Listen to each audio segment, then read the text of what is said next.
indépendant et démocratique. Contre la guerre, contre l'exploitation, contre le travail précaire. Donc ce ne sont pas des mots qui sont mis bout à bout sans aucun lien. Bien au contraire, ce sont des luttes.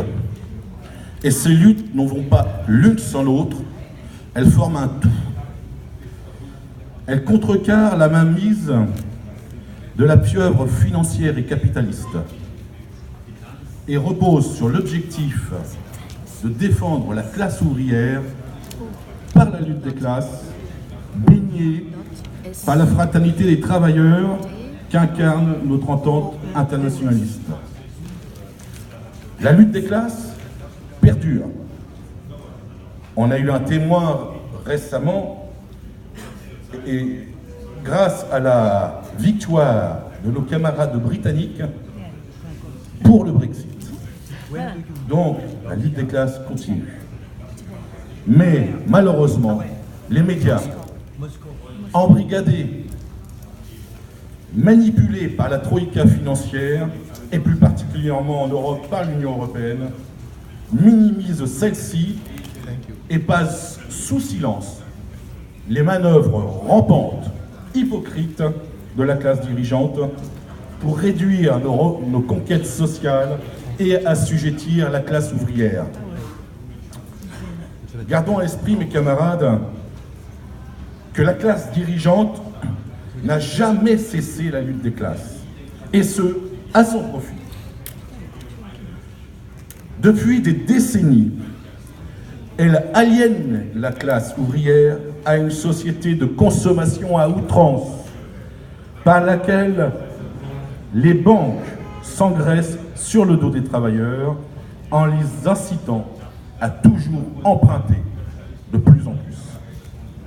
Ce qui rend difficile leurs moyens de lutte et particulièrement la possibilité de faire grève.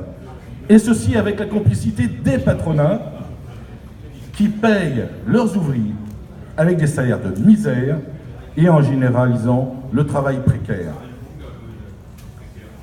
Tout au plus, on ne peut faire que des grèves corporatistes.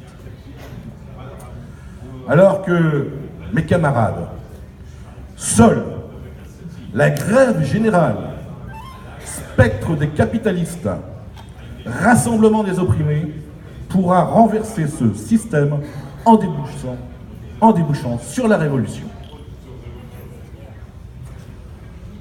En Europe, l'Union européenne, avec la complicité passive des confédérations syndicales européennes, a lancé une attaque cyclonique contre la classe ouvrière. Forte de cette société de consommation et du libre-échange instauré, elle détruit un à un les acquis sociaux. Le dernier exemple en France est la nouvelle loi, dite loi El Khomri contre le travail, et qui anéantit notre code du travail en France en l'imposant par un décret dictatorial. Il en est de même pour notre sécurité sociale, qui diminue les dépenses de santé et diminue les remboursements et incite les salariés à se tourner vers des assurances et des mutuelles du secteur privé. L'Union européenne combat les fonctionnaires. Pourquoi? Parce qu'elle veut que leur nombre diminue, qu'ils restent insignifiants de façon à détruire les secteurs publics, services dévoués aux plus démunis.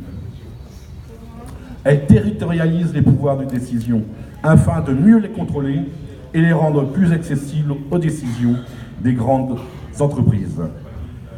Elle ruine les pays en faiblesse économique en les rendant dépendants des crédits internationaux, véritables raquettes, afin que les peuples exploités travaillent au bien-être du système financier et capitaliste. Elle réduit les salaires et avantages sociaux, estimant que les négociations ne doivent se faire qu'au sein de l'entreprise.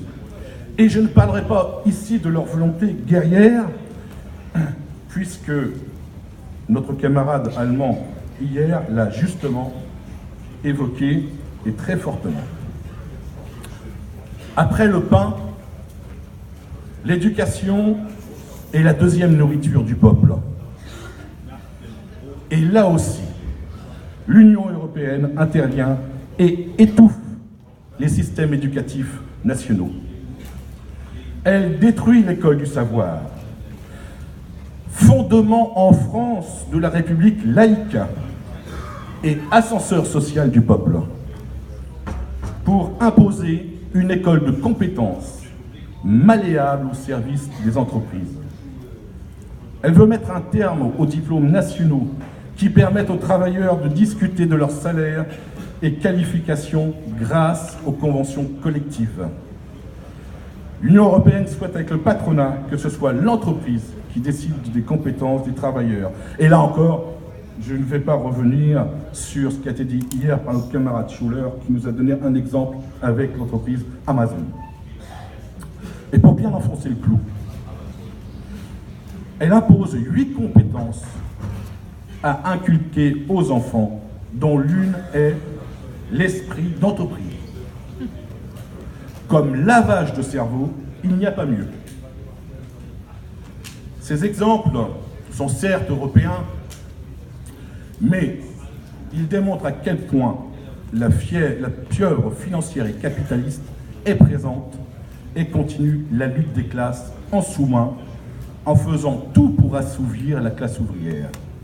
Et nous savons que sur les autres continents, il en est de même. Ici, à la conférence mondiale de Mumbai, nous sommes tous convaincus.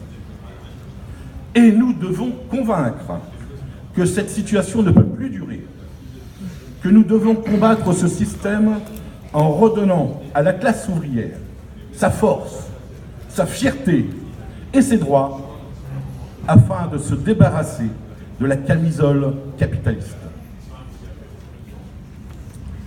Il n'y a pas d'humanité riche si on laisse des gens sur le chemin.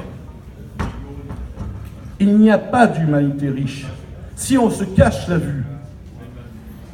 Il n'y a pas d'humanité riche si on ne s'entraide pas. Le malheur d'un peuple est celui de tous les peuples animés par l'esprit de la lutte des classes.